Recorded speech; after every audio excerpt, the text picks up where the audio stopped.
عليكم البنات، اهلا وسهلا ومرحبا بكم على قناه هوة ام رحاب. ان شاء الله وصفتنا الوصفه ديال اليوم هي القرص او ما يعرف بالخبيزات، كله واش كيقول لهم، او ولكن السميه المشهوره ديالهم هي القرص. غادي نصايبهم اليوم ان شاء الله بالسجلان. المقادير ديالهم سهله ومتواجده في كل بيت وبسيطه، بلا ما نشريوهم من المحلات. يمكن اننا نصاوبوا واحد الكميه اللي هي كثيره، غير في الدار سهلين. المقادير متواجدين كما قلت لكم في كل بيت.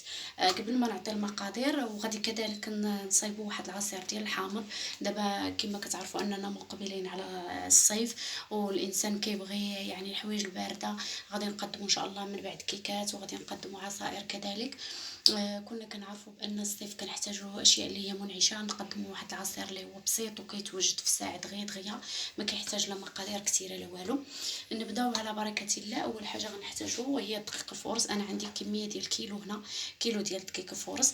غادي نحتاج معها كاس ديال الزيت، وغادي نحتاج معها جوج بيضات. غنحتاج واحد الكاس ديال الججلان. انا هنا ما درتش النافع، اللي بغى يديرو ماشي مشكل يديرو، انا كيعجبني المذاق ديال الزجلان. درت كذلك عندي هنا جوج ساشيات ديال الفاني، وعندي واحد الخماره. عندي واحد قيمه معلقه كبيره عامره ديال الخميره الفوريه، وفيها واحد الرشه ديال الملح. وعندي واحد ربعه الكؤوس ديال الماء يكون دافئ. وعندي كذلك واحد الكاس الى كاس ونص ديال سنيده، حسب يعني الذوق ديال كل سيد. نبداو على بركه الله. اول حاجه غنديرو، غادي ناخذوا هاد 4 كيسان ديال اللبن، غادي هما اللي دافين، غنخويهم في واحد البوله فاش غادي نخلط. وغادي نزيد عليهم الخميره والملحه، وغادي نزيد عليهم هاد الفاني، هاد الزوج ديال الفانيات على هاد الشكل هذا.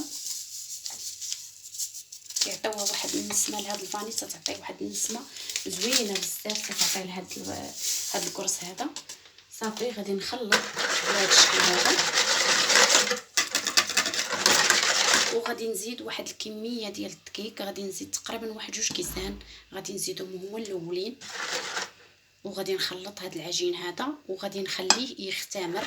غادي نغطيه بالسلوفان وغنخليه يخمر على هذا الشكل هذا. نخلطو مزيان حتى كيدخل ليا الدقيق مع بعضياتو مع داك الخميره والملحه على هذا الشكل هذا.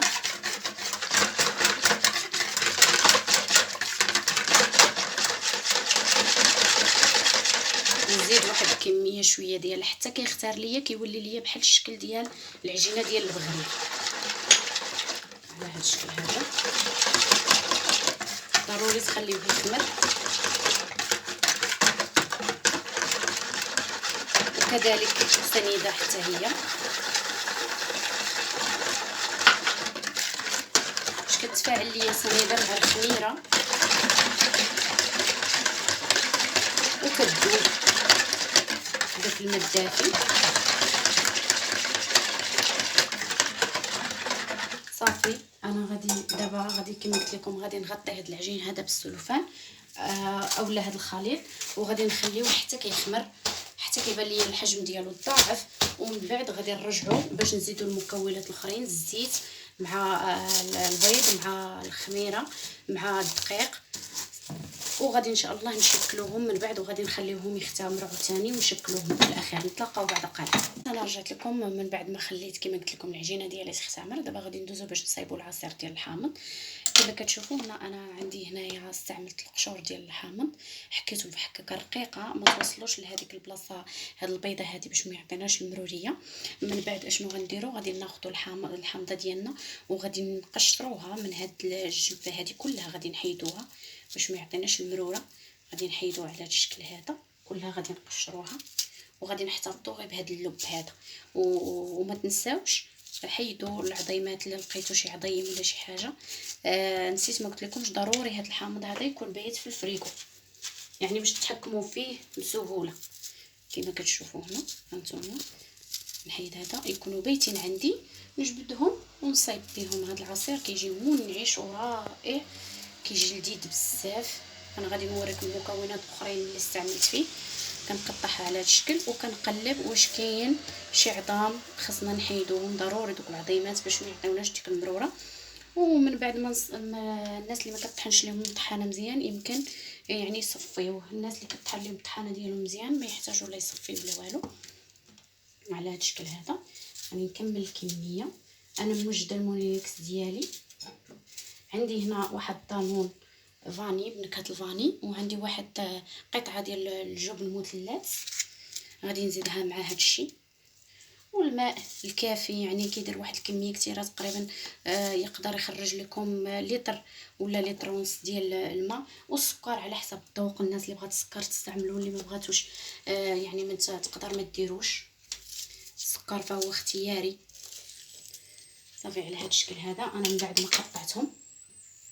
ما قطعتهم دابا غادي نديروا هذه الكميه هذه ديال الحامض كلها في المونينيكس، وغادي ندير كذلك هاد القشور ديالنا.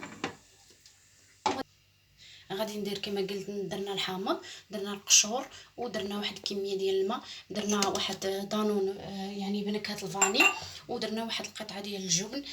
صافي غادي نزيد واحد الكميه ديال الماء من بعد هذا باش غنزيد الماء مزيان. صافي غير فاش نطحن هاد المكونات هادي غادي نخدم عليهم الماكينه نطحنوهم، وغادي نرجعوا باش نشوفوا الكريسات ديالنا واش خمروا ولا باقي، ونعاودوا نكملوا لهم العجينه ديالنا. من بعد ما خمرات ليا العجينه ديالي، نتوما كما كتشوفوا ولاو دوك الفقاعات فيها باينين لكم. دابا غادي نزيد العناصر الاخرى. غنزيد كاس ديال الزيت، وغادي نزيد هاد 2 بيضات،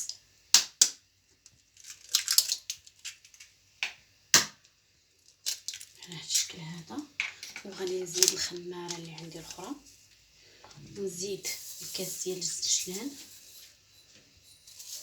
غادي نخلي منه واحد شويه للتزيين، وغادي نخدم هاد المكونات كلها، وغادي نزيد من بعد الكميه اللي باقا عندي ديال الدقيق. يمكن تخدموا بيديكم هنا حيكون احسن.